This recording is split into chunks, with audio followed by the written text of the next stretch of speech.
are now tuned into the Money Level Show.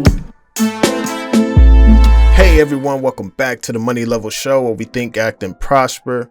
Today, we're going to be talking about high yielding interest rate accounts that you can earn a lot of money on your money. So I've recently had Rick Rule on the channel. We've talked about things such as real interest rates, which is pretty much the amount of interest you are earning on your money minus the inflation rate.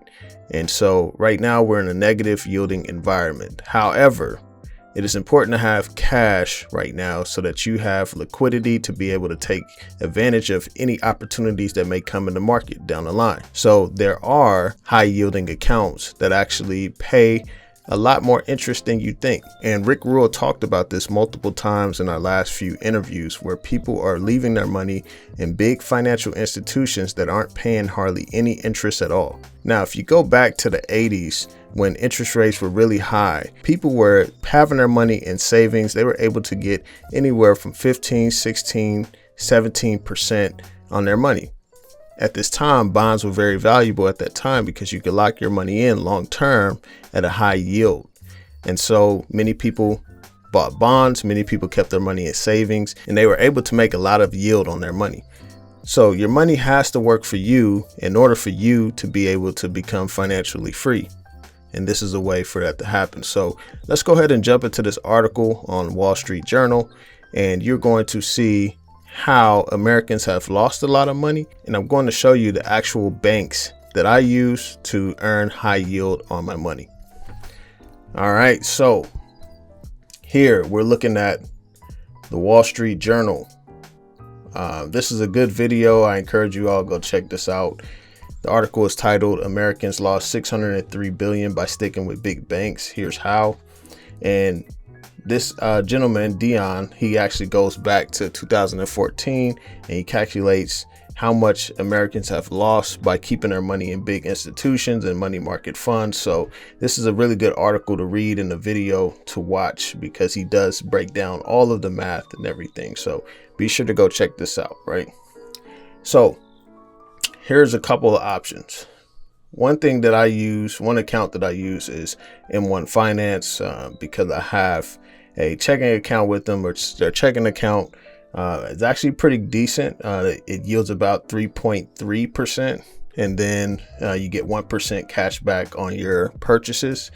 And for savings, if you become an M1 Plus member, you can earn 5% on your savings. And so look, they have a comparison to Wells Fargo, Citibank, Bank of America here on the side. And as you can see, big banks, you're earning 0.01% versus M1 Plus members earning 5% on their cash. So this is very important to think about. But one cost to think about is that M1 Finance account does cost $125 per year. However, you do access a lot of perks such as their credit cards, where you get much cash back. You get cash back on your purchases, and as well as if you shop at certain stores, you get cash back in stocks such as like Target. If you shop at Target, you get about, I think, 5% or something like that. I could be, don't quote me. But you have other stores that you can shop at, your Spotify account, Starbucks, all those different things. You can get actual cash back in the actual stock itself in your M1 Finance account, plus your checking, which is 3.3% and 1% cash back. And then you have your savings at 5%. So they do have some perks to offset that cost. They even cite the same article that we were just looking at. Americans missed out on $603 billion. And so this is a good way for you to be able to earn some cash and earn some money on your money. So I will leave my actual link in the description where you can sign up through this link and receive $100. We both receive $100. So if you're not with M1 Finance yet, I'll be sure to leave that link in the description. Another one. This one is actually free. So PayPal savings, you earn interest on your savings. PayPal pays 4.15%. And so Obviously, this isn't necessarily tied to a debit card or anything that you could just easily withdraw the money. You usually have to withdraw it to your PayPal account and then withdraw it to your bank account. So which can take a little while unless you're willing to pay like the instant transfer fees, which can technically take out the yield that you earned if you use that. The PayPal savings is a good way, 4.15%, and this doesn't cost anything to use. So this is another way I kind of store some cash away in my PayPal. Another one is Robinhood Gold. If you sign up for Robinhood Gold, this does cost $5 a month. However, you are earning 4.65% interest on your uninvested brokerage cash.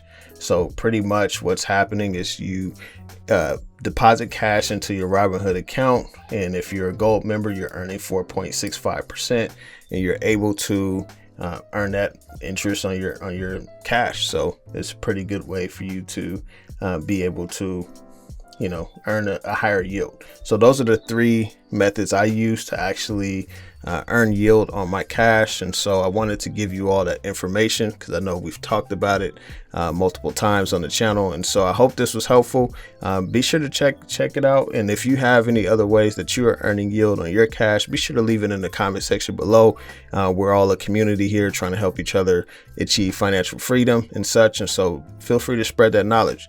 And so click the link in the description below. If you want to sign up with M1 Finance, it helps both of us. We both get $100, which is good in this inflationary environment, if you know what I mean. But yeah, I appreciate you all for joining me today, and I hope that you all have a blessed day. All right, peace.